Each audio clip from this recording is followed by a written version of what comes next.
Oh, well, hello there, and welcome to week 8 of my weekly weight loss vlog, Up the Peak. I had another weigh-in this week, but before I get into that, there is something I should clarify that I haven't previously. You may have noticed that for the last 8 weeks, every time I have a weigh-in, I'm wearing this hideous shirt. Now, you may ask yourself, Keith, why do you always wear that hideous shirt when you weigh in? I was wearing this shirt at the initial weigh-in, and because I was wearing this hideous shirt on that day, I'm going to wear this shirt from that weigh-in on, because this will help me keep track of how much weight I've actually lost. If I change outfits, that could affect the scale. So I'm sticking with the shoes, the jeans, and this shirt that I wore, and that's kind of like going to be my weigh-in uniform. I don't wear this out of the house anymore if I'm going somewhere. I just wear it for the weigh-in.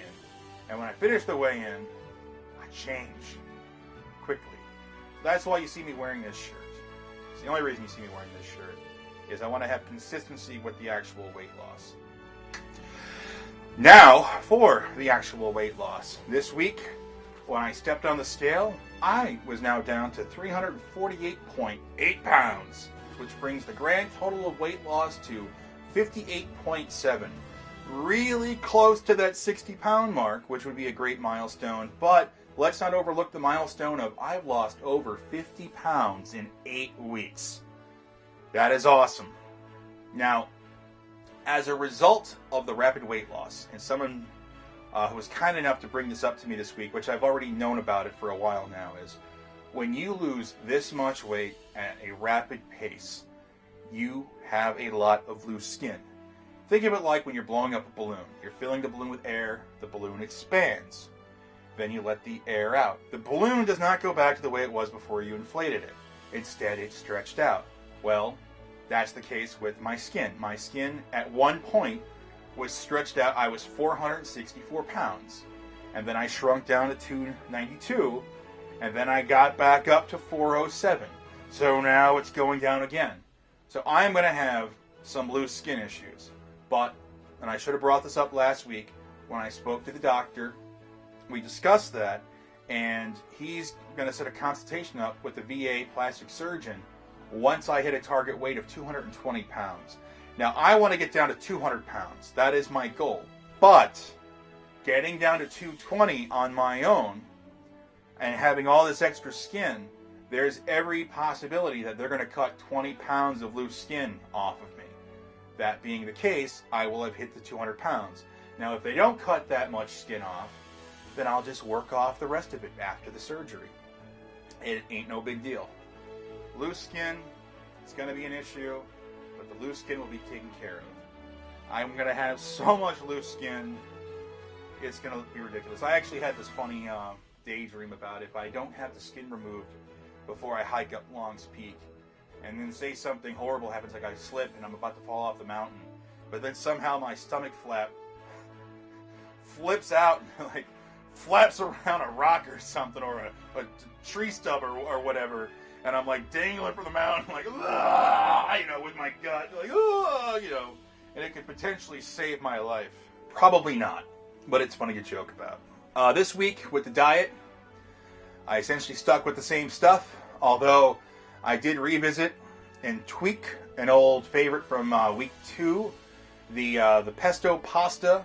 And I think it was week 2, I did it with a shrimp and a normal pesto. Well, this week I attempted it with a sun-dried tomato pesto and some of my grilled chicken. Pretty good. I think I'm a bigger fan of original pesto than the sun-dried, but I do like sun-dried tomatoes. Otherwise, I kind of stuck with the basics. I'm not burned out on it yet. I look forward to my oatmeal every morning. I look forward to my lunch. Now, my lunch, I did get burned out on the salads a few weeks ago. So for lunch, I've been having a grilled chicken breast with a steamed veggie and a potato. I alternate between a sweet potato and a regular potato. This week, it's red potatoes. But I look forward to my meals. Same thing with dinner. My grilled chicken, my steamed veggies. Oh, here's something.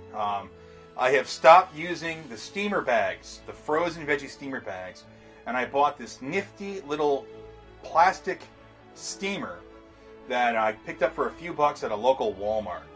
And all you do is you take the fresh broccoli, and you cut off the parts that you want, which is the crowns. You put it in the steamer. There's the base. You put the water in. Then you put this tray in there. You put your broccoli in the tray. And you put a cover on there. And you stick it in the microwave for like 3 minutes. And it is like amazing. I do not want to go back to frozen broccoli ever again.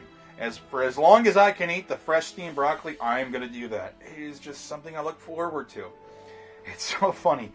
The things I look forward to, like, I'll think like, man, I can't wait to eat my chicken breast and my broccoli and my potato. I just really enjoy it. But I do change it up. You know, occasionally I will introduce something. I'm going to start incorporating the salads back in again. I just got so burned out on salad. But I'm starting to miss it. You know, I think I was making up for it when I was wrapping up my meats with the lettuce and tomato. Not quite the same as a salad, but it was still, you know, still good. I'm still getting my veggies in. That's the important thing. I'm getting my veggies in. For the workout this week, now I was a little relaxed on it this week. I have just been so burned out on snow shoveling. My wall from last week, the wall has been dismantled. The wall is a thing of the past. I took it down, made it into a big pile, and then I started moving that pile on top of the other big pile that was already back there from the previous weeks. So I have a bigger pile of snow, but the good news is the snow is starting to melt. I still can't walk the track yet, but I did suck it up, and I walked the streets.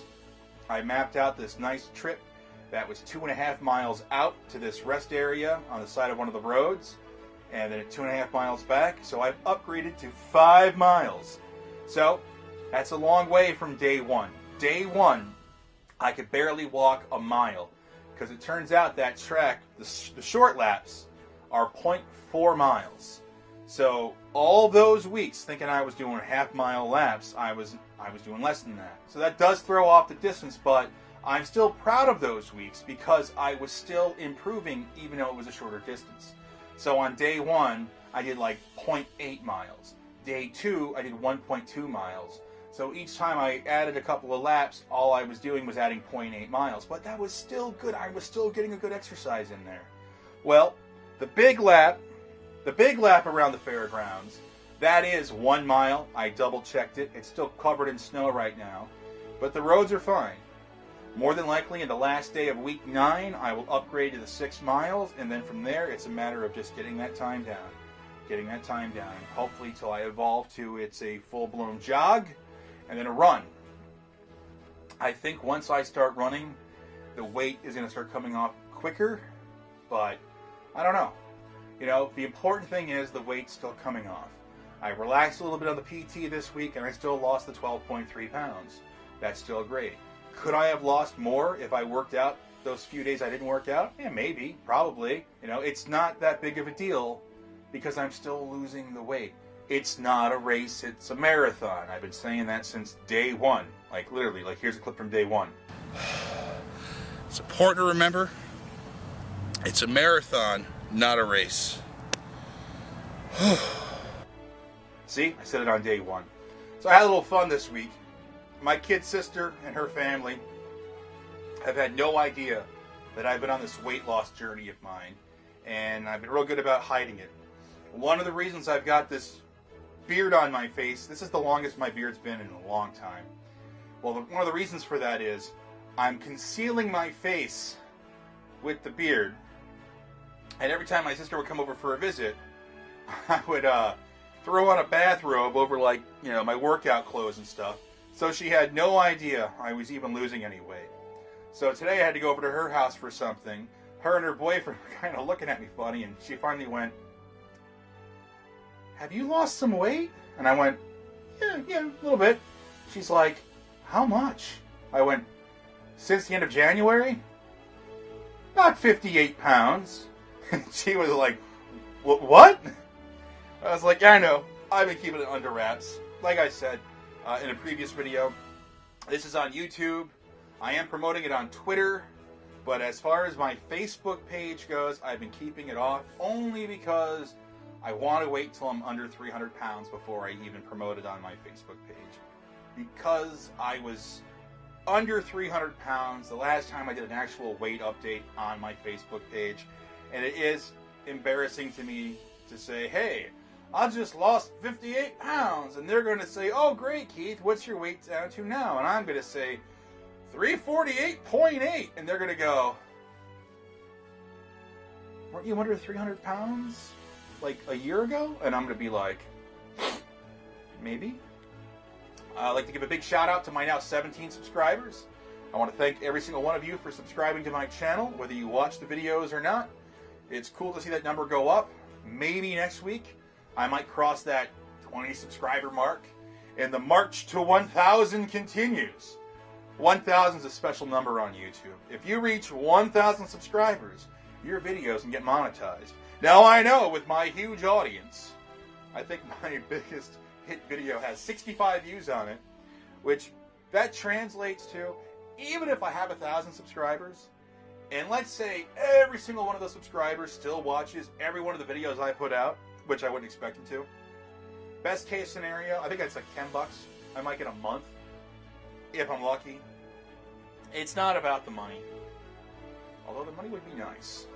This is about me documenting my weight loss. This is about me expressing what's going on up here to you, but it's therapeutic for me. I have a lot more work ahead of me.